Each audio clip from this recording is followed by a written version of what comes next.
So here is a summary of what we discussed in week 3 of our biblical authority class. In week 2, we noted that there are some 5,800 manuscript copies of the New Testament dating from about 400 AD and earlier. And that really raises the question, why are there so many New Testament manuscripts? That's far more than any other ancient documents, whether Roman or Greek, anything else in the ancient world. So how did there come to be so many? And two things to note in that connection. One is that the early church was committed to weekly public scripture readings, and that required that each local church possess their own copy, and also that the New Testament documents be translated into multiple languages: Latin, Coptic, Syriac. So the copies just multiplied literally by the thousands. And furthermore, the Christian movement spread spontaneously. So the proliferation of manuscripts was not coordinated or planned. It was a grassroots phenomenon. And that's significant because the harmony of all those documents, just how minor the discrepancies are between them, just confirms their reliability, that we have what was originally written. So let's talk about the problem of textual variance. There are all sorts of discrepancies in the New Testament manuscripts, the New Testament copies, that is. Doesn't that undermine our trust in New Testament authority? One highly influential New Testament scholar who well represents that skeptical perspective is Bart Ehrman. And in his best-selling book, Misquoting Jesus, he says, not only do we not have the Greek manuscript originals, we don't have the first copies of the originals. What we have are copies made later. He goes on, these copies differ from one another in so many places that we don't even know how many differences there are. We have only error-ridden copies, and the vast majority of these are centuries removed from the originals. Again, that's from his book, Misquoting Jesus. And he's actually right about this. But when you consider some important facts regarding these discrepancies, it really provides the kind of perspective that we need when we're approaching these documents. But like many other people, many other skeptical scholars, Ehrman rejects biblical authority and the historical reliability of the New Testament documents, as well as inerrancy. But his conclusion is unwarranted, and that for several reasons. For one thing, biblical authority, historical reliability, and even inerrancy don't depend upon word-for-word agreement, but rather consistency of meaning in the text. Secondly, the vast majority of manuscript variants have nothing to do with textual meaning. Over 99% are discrepancies in spelling, word order, noun-verb relationships, and so on. And of the remaining 1%, only a few of these create significant interpretive problems. Also, the high number of textual variants reflects the high number of manuscript copies. Remember, there are close to 6,000 of these. So the New Testament is actually a victim of its own success. If there weren't so many manuscripts, then there wouldn't be so many opportunities for discrepancies. The variants only average out to about 71 per manuscript, and just 0.7 of those being significant, having to do with interpretive issues. So that puts things into perspective, as well as the fact that none of the textual variants concern core doctrinal issues. Now, it should be noted that Bart Ehrman does grant that we can be historically certain that Jesus did exist and was crucified. And that raises the question then, what's the best explanation for the historical references to his resurrection, to the empty tomb and the resurrection appearances? And that's where the question of miracles becomes the central issue. Okay, so let's talk about the New Testament historicity and the miracles of Jesus. Even supposing the general reliability of the New Testament documents, this question remains. Don't the miracles of Jesus, and especially claims about his resurrection, demand a higher standard for assessing reliability than ordinary historical claims? In response to this, Paul Barnett, from whom I'm drawing a lot of this material, and as well as J.P. Moreland and F.F. Bruce, Barnett notes 4 different reasons to be confident about the Gospel's miracle accounts, that they are reliable. One is the evidence from non-Christian sources, which we talked about last time, that ancient sources like Josephus and Suetonius, the Talmud, and so on, make reference to these particular events. The public speeches of Peter in Acts 2 and Acts 10, they refer to the mighty works and wonders that Jesus performed. Thirdly, Jesus' own remarks about his miracles, and multiple references to Jesus' miracles in multiple gospel sources. So as important as the miracles performed by Jesus are, though, the most important miracle, in fact, the most important event in human history, is his bodily resurrection. So we need to focus on that. And as we do, we'll see that the evidence for the empty tomb and the resurrection appearances is just overwhelmingly secure. So it meets an even higher than normal standard when it comes to historical reliability. Here I'm drawing especially from J.P. Moreland's Scaling the Secular City.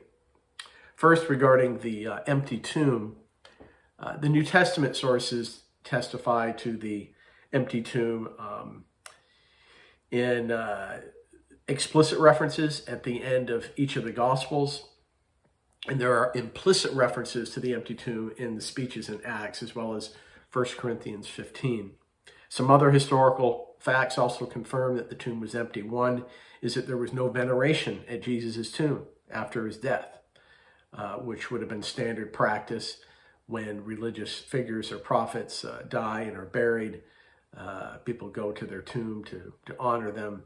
That never happened in the case of Jesus, confirming that the tomb became empty. Secondly, the only known Jewish polemic or counter-argument disputing the resurrection of Jesus assumes that the tomb was empty, and that was that the disciples stole the body. And thirdly, there seems to be mutual acceptance about the empty tomb by all parties in the early speeches in the book of Acts. Okay, now let's talk about naturalistic explanations for the empty tomb. In order to overcome or rebut the empty tomb evidence for a miraculous resurrection of Jesus Christ, the skeptic has to offer a reasonable alternative theory that is naturalistic, that is, that denies divine supernatural intervention. So what are the skeptic's options? Here are the leading naturalistic explanations of the empty tomb. One being the original one, that the disciples stole the body and hid it to try to create the impression that Jesus had actually risen from the dead when he had not. Now, there are a number of problems with this theory. It can't explain several important facts. One is the changed lives of the disciples. They all changed from dejected cowards into bold proclaimers of the resurrection. The perseverance of the disciples. They all held to their story despite torture, humiliation, and eventually martyrdom, except in the case of John, though they tried to kill him, according to extra-biblical historical sources. But they were all willing to die for this claim that Jesus had risen. And thirdly, the disciples weren't the sort of people who could have pulled off this kind of resurrection fraud. So it's no surprise that no one today of any repute defends this disciples stole the body theory. Another theory that has been proposed is that the Jewish or the Roman authorities stole the body. And this has the advantage of providing a means that the disciples stealing the body theory doesn't have. They may have had a motive, supposedly, to save face by pretending that Jesus had risen from the dead, but they didn't have the means. The Romans and the Jewish authorities, they did have a means, but the problem is they didn't have a motivation. In fact, they would want all of that preaching to stop immediately. So why didn't they produce the body to stop the preaching of the resurrection? And that's a fatal problem with that theory, or either version of that theory. And then thirdly, the women went to the wrong tomb. This has been proposed before as an explanation for why the tomb appeared empty when actually it wasn't, that the women went to the wrong tomb. The problem is that not only that, but the disciples would have to have gone to the wrong tomb when they were going to confirm that it was empty. And the Roman authorities, of course, would know exactly where the correct tomb was, since they had guards stationed to in front of the tomb to prevent any kind of hijinks. So why didn't they produce the body, again, to stop the preaching about Jesus's resurrection?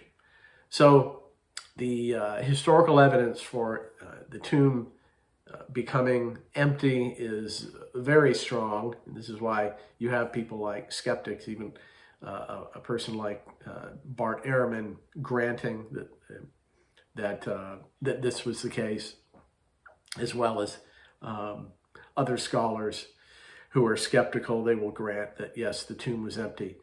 And then there are the resurrection appearances. The written history we have at the end of each of the Gospels references to various resurrection appearances, and there are several features that characterize the New Testament accounts of these appearances of the risen Christ. One is that the appearances occur to individuals as well as to groups. The appearances take place during a specific period, 40 days. And after this, the appearances end abruptly, except in Paul's case. And the appearances occurred to believing and unbelieving people like Thomas. And that is significant. So why should we believe that these appearances, the reports of these appearances, are reliable historically? Well, for one thing, women were the first witnesses, which would have been unlikely if the story was fabricated. If one were forging an account of the first witnesses of the risen Christ, the disciples surely would not have chosen women to be the first witnesses, but rather some of the disciples. They would not want to undermine their leadership role in the church. Also, in first century Judaism, a woman's testimony was virtually worthless. That would be another reason not to fabricate with women being the first witnesses. Secondly, the appearances are reported with extreme reserve compared to accounts, say, in non-canonical Gospels. The reports of the appearances are brief and sporadic. That's more evidence that these accounts are not contrived. And in the narratives, the disciples are slow to believe. That's a detail which would have been counterproductive if one were concocting these sorts of accounts. Now, there are several naturalistic resurrection theories that should be noted, which, if one is skeptical, one would have to have some sort of account that's naturalistic, that's more plausible than a supernatural, miraculous account. So here are three of the leading naturalistic resurrection theories. One is the mass hallucination theory, the idea that the reported appearances of the resurrected Jesus were actually the product of hallucination. Problems with that theory include, one, that hallucinations usually happen to those who are under very high stress, highly imaginative, nervous, sleep deprived, or under the influence of a drug, and none of those conditions applied to the resurrection appearances. The hallucinations occur at particularly suitable places, but these appearances occurred in all kinds of places. Thirdly, hallucinations usually almost always occur to one person at a time rather than to several simultaneously. In fact, if someone is seeing something that they can't believe, the first thing they do is turn to someone else and say, are you seeing what I'm seeing? If the person says yes, well then, okay. Now they know they're not hallucinating. And then finally, hallucinations usually concern an expected event, but no one expected Jesus to appear in the flesh after his death. So all of these facts, especially the case that hallucinations are generally or almost always not shared, these are significant refutations of this theory. The resurrection appearances, it's interesting to note, in almost every case in the gospel narratives, Jesus appears to two or more people. In many cases to the most or all of the disciples, and according to Paul in 1 Corinthians 15, to as many as 500 people at one time. Now, all those facts create a major strain on this hallucination theory. Secondly, there's the legend theory. Some hold that the resurrection accounts are just legends that they developed over time with the growth of the Christian church. Major problem with that theory is that these resurrection reports, they began far too early for legendary growth, almost immediately, and legends take centuries, at least generations, to develop. So that theory won't work. And then finally, probably the most desperate theory of them all is the swoon theory. The idea that Jesus just fainted on the cross because of exhaustion and blood loss. He fainted, he was put in the tomb, and on the third day he woke up, he freed himself from the grave clothes, he escaped the tomb, and then presented himself to the disciples as if he had risen from the dead. Now, this is a theory that is extremely problematic, not just from a historical standpoint, but from a scientific standpoint. One is the fact that the soldier stabbed Jesus' side.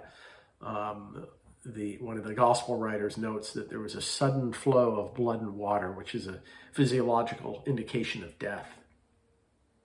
Secondly, the theory asks us to believe a preposterous combination of things that after massive blood loss from the scourgings, which by themselves were known to kill people, as well as the crucifixion, 3 days without food, water, or medical attention, and with severed major nerves innervating the hand and the instep of each foot.